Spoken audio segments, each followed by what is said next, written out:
Hello everyone and welcome to a speculative special on one of the most intriguing secrets left to us in Eorzean history and lore. The only two children of the timeless Midgardsormr as yet unaccounted for, recently named in the Encyclopedia Eorzea, Vertra and Azdaja. Mr. Happy and I have been discussing some theories regarding these two great worms, and so we've decided to collaborate and give you all a broader perspective on the possible lore and presentation of them in Final Fantasy XIV. This video will be concerned primarily with Azdaja, so if you'd like to learn more about Vertra, check the annotation at the end of this video. All others surviving of the first brood we have already encountered. The murdered Ratatoskr is remembered by her brothers Hraesvelgr and, until but recently, Nidhogg, residing in the churning mists.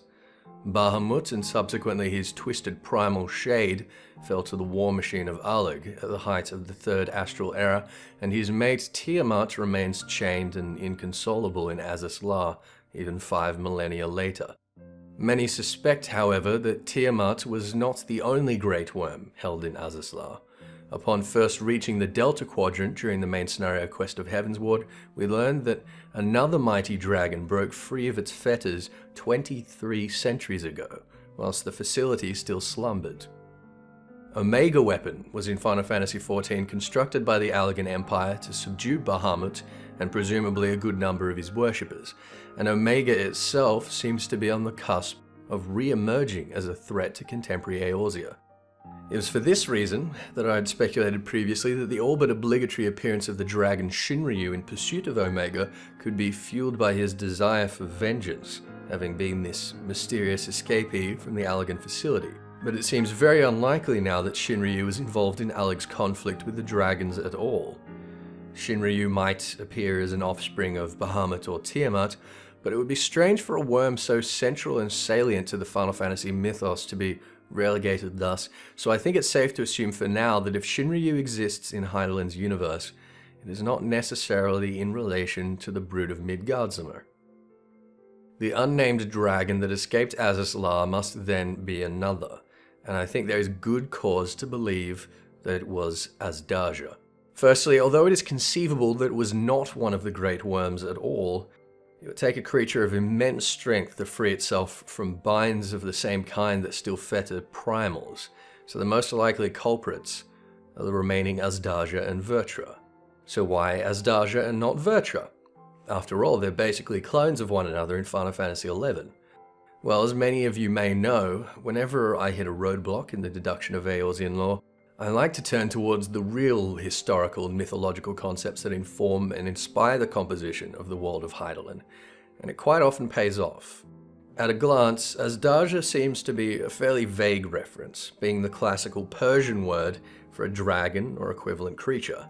The proper etymology of Azdaja, however, seems to be the far more ancient Avestan term Azdahak, a name given to the demonic son of Angra Mainyu in the Zoroastrian tradition.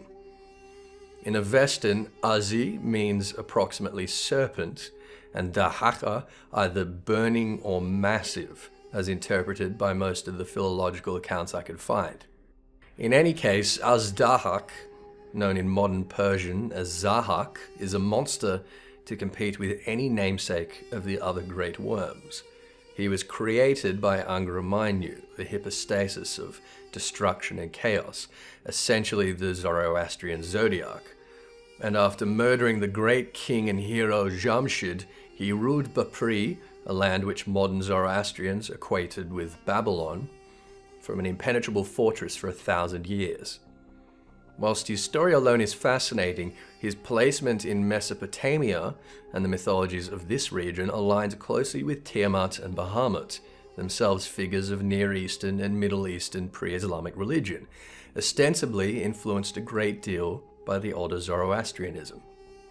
Although these three are not quite so closely affiliated as the Old Norse namesakes for Hraesvelgr, Ratatoskr and Nidhogg, we have in those three, as well as in Bahamut and Tiamat, a precedent for the correlation of cultural and geographic proximity of dragons in our world influencing their dwellings and relationships on Hydaelyn.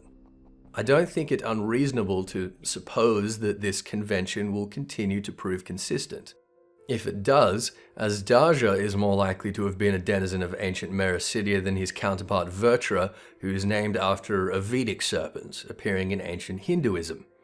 Ancient Indo-Aryan culture seems to have provided a good deal of inspiration for the pre-Galilean Alamigo, particularly evident in the beliefs and aesthetic of the monk and the cult of Rauga, so it may well be that Vertra actually settled in Girabanya or some part of the eastern reaches of Ablathia's spine, but you'll have to see if Mr. Happy concurs with that possibility if you'd like to hear more about Vertra.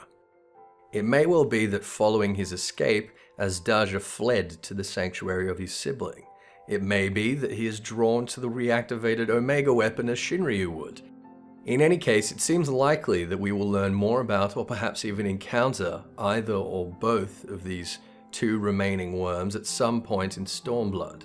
So if you thought that moving on from Heavensward would put the dragons firmly behind us, you might want to think again. I hope you found this video entertaining and thought-provoking. If you have not yet seen Mr. Happy's video on the 7th and final of Midgardsormr's children, check the annotation here or click the link in the description. As always, I would love to see your thoughts in the comments below, and if you'd like to see more content on the lore of Eorzea, don't forget to like and subscribe. Until next time, I'm Ethys. Thanks for watching.